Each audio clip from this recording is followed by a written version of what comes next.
Shout out to Xavier Worthy. It was a big day for the Chiefs, and it was a big day to have Taylor's second favorite player back, Xavier Worthy. Love, football, and a little bit of chaos. That's the vibe here.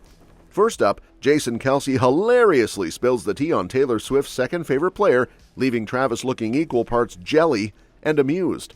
And Swifties aren't slowing down either. They're already dissecting the life of a showgirl, convinced the next single is secretly linked to Kelce.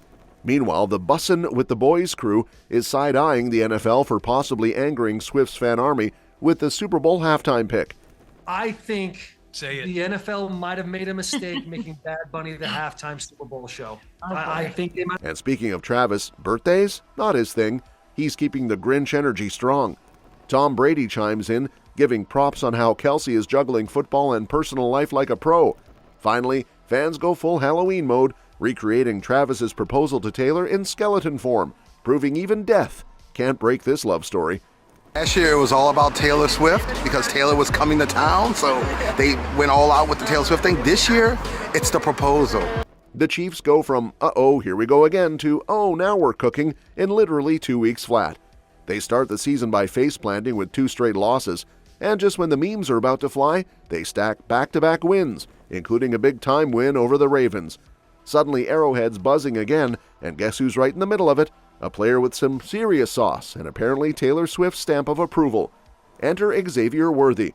Poor guy had the absolute worst possible season opener. Can you imagine? Third snap of the season, collides with Travis Kelce and pops his shoulder out. Not exactly the welcome to the new season moment you dream of. He sits out a couple of games and everyone's wondering if the Chiefs' shiny toy is already busted. But Sunday, he comes back like he never left. 5 catches, 83 yards, and a 35-yard end-around that had Arrowhead losing its mind. He's basically sprinting around saying, yeah, remember why they drafted me? And just like that, the offense looks spicy again. Now here's where it gets even better. Jason Kelce, being the eternal Big Brother troll, decides to stir the pot on the family podcast. While hyping Worthy's big game, he slips in a little jab at Travis, saying that Worthy is officially Taylor Swift's second favorite player. The internet absolutely ate it up. Swifties and NFL Twitter instantly started clowning like, careful Travis, your rookie teammate's about to snatch that #1 spot in Taylor's lineup. Shout out to Xavier Worthy. It was a big day for the Chiefs, and it was a big day to have Taylor's second favorite player back, Xavier Worthy. And honestly, they're not wrong. If Worthy keeps pulling stunts like this, Taylor might have to start splitting her friendship bracelet budget. But jokes aside, his presence completely changes this offense. With him stretching defenses, Mahomes looks looser, Travis gets more breathing room, and the whole squad suddenly feels dangerous again, and Kansas City suddenly feels like Kansas City again, which is basically the same energy Swifties bring when they think they've cracked one of Taylor's Easter eggs. And oh boy, they're convinced they've solved the next big one.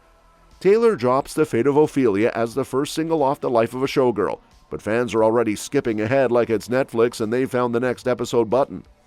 All signs apparently point to track 11, Honey. Yep, Honey. And the evidence? Let's just say it's the kind of stuff only Swifties with CIA-level zoom-in skills would even notice. The first breadcrumb? Way back when Travis was hyping up his acting cameo in Happy Gilmore 2, Taylor posted about it with what looked like a random honey pot emoji. Normal people probably thought she was just being cute. Swifties, on the other hand, basically treat it like the Rosetta Stone and declared it a clue, because if there's a bee emoji anywhere near Taylor's feed, it's apparently never just a bee emoji. Then came the Fallon teaser. Jimmy's minding his business, Showgirl strutting past, and one casually tosses out a "excuse us, honey." Totally normal background line for most viewers, but to Swifties, forget it. That was Exhibit B. Excuse us, honey.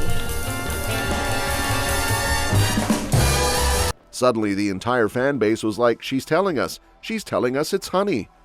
And because Taylor can't resist fanning the flames, the final wink came in her vinyl teaser. You've got director Taylor bossing around Showgirl Taylor, tossing in a cheeky, "Come on, honey, this is show business." Fans didn't just catch it, they screen recorded, slowed it down, and probably cross-referenced it with a lunar calendar. Come on, honey, this is show business. The life of a showgirl. By that point, the case was basically closed. And by the time Swifties had dissected every frame, line, and emoji, the conversation naturally drifted to football's biggest stage, the Super Bowl halftime show. Because let's be real, what's a Swift theory without a little gridiron drama? So here's the tea. The NFL officially locked in Bad Bunny to headline the Super Bowl at Levi's Stadium, and some insiders are side-eyeing that choice harder than Travis Kelce when someone jokes about his Taylor rankings. The crew over at Bussin With the Boys basically threw their hands up saying, sure, Bad Bunny's talented, singing, acting, movie cameos, the whole package, but come on, this moment should have been for the Swifties. They're imagining Taylor taking over the halftime stage, weaving pop magic into football chaos, making us question if any other halftime show could even compete. I think the NFL might have made a mistake making Bad Bunny the halftime Super Bowl show. I think they might. Should it have been the Swifties? I think it should have been. She's been integrating in this world of football. She's been meshing two completely different cultures into one another. Let's make Taylor Swift the halftime show. Apparently, Taylor was rumored to be in talks, but things didn't quite pan out, leaving fans clutching their merch and scrolling Twitter like, "Where's my queen?" One insider pointed out that with Travis still in the game, maybe it wasn't the right timing for her to steal the spotlight. He's still doing his Kelce thing on the field, after all. But Compton and Lewan weren't holding back. The NFL might have miscalculated big time, because Swift merging her world with football is exactly the cultural crossover that's been simmering for years, and it could have been a halftime spectacle for the ages. Meanwhile, Travis Kelce is basically side-eyeing birthdays like they're a nuisance alert. Yep, the guy who makes highlight reels look easy isn't exactly throwing himself a big 36th birthday bash on October 5th. He calls the whole thing annoying and isn't in on birthdays at all. On the family podcast, Jason tried to sneak in some stats talk for Travis's birthday week, probably thinking, hey, let's see if the dude can at least get a W on his special day.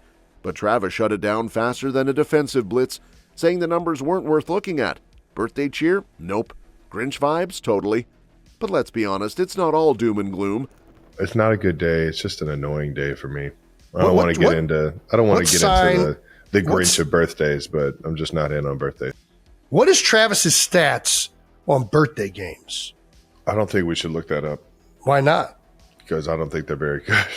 Travis recently got down on one knee and proposed to Taylor, and insiders say he basically cried through the whole thing, palms sweating, heart racing, the full rom-com moment. Apparently having Taylor in his life for the last couple of years has made him a better person, emotional, open, and somehow handling the spotlight without turning into a full-time meme himself. He admits life's been fun since dating her, even with the extra eyeballs, and he's living that high life vibe. And because it's Travis, he can't resist sprinkling a little humor into the mix. He joked that his engagement gave him one more ring. Well, two if you count the first Super Bowl. Classic Kelce. Keeping it casual, making sure everyone knows he's still the same guy who dominates on the field, but somehow also survived falling in love with Taylor Swift without tripping over the paparazzi or over his own emotions. And speaking of juggling chaos like it's a light warm-up, enter Tom Brady, the guy who basically wrote the NFL handbook on balancing insane fame, family drama, and a killer career. Travis Kelce popping the question to Taylor right before the season kicked off? Brady sees that and probably just nods knowingly, like, yep, welcome to adulting at 100 miles per hour. While promoting his Hertz ad, you know, the one where buying a used car online is supposed to be easier than explaining the Kelce Swift timeline, Brady casually drops some wisdom about managing the personal meets professional circus. He frames it like it's all part of growing up, which translated is code for don't cry on the field if your engagement blows up your Instagram or your tight end streak suddenly trends on Twitter. Brady's perspective isn't just theoretical. He spent 23 NFL seasons racking up Super Bowls like Pokemon cards, all while juggling kids, high-profile romances, divorces, and the kind of fame that would make most people hide under the bleachers. So when he watches Kelce sprint routes by day and dodge paparazzi by night, he gets it. And insiders say he's genuinely impressed, calling Travis a Hall of Fame caliber tight end who somehow also doesn't drop the ball in real life. Sure, the Chiefs recently flopped trying for that three-peat in Super Bowl 59, but Brady doesn't even blink.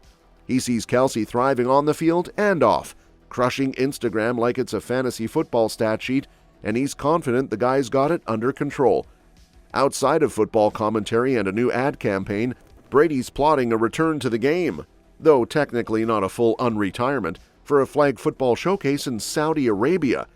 Basically, Brady's telling Kelce, look, life throws you blitzes, love, losses, and media chaos. You just line up, keep your eye on the ball, and have fun out there. And let's be real, if anyone knows how to make that look easy while still collecting rings and emojis, it's Tom Brady. And speaking of Brady-approved juggling acts, the Kelce Swift saga just got a spooky twist worthy of Halloween headlines. Fans in New Orleans have gone full-on creative mode, turning Travis's romantic proposal into a skeleton-studded spectacle that's basically Love Meets Haunted House. Picture this: a skeletal Kelce decked out in a sharp tuxedo-inspired top, getting down on one bony knee, and a Swift skeleton rocking a black and white striped dress, blonde wig, and signature red lipstick. Miniature props like teeny engagement rings and floral accents nail the original August vibe so precisely, it's like the skeletons were photoshopped straight from the engagement shoot.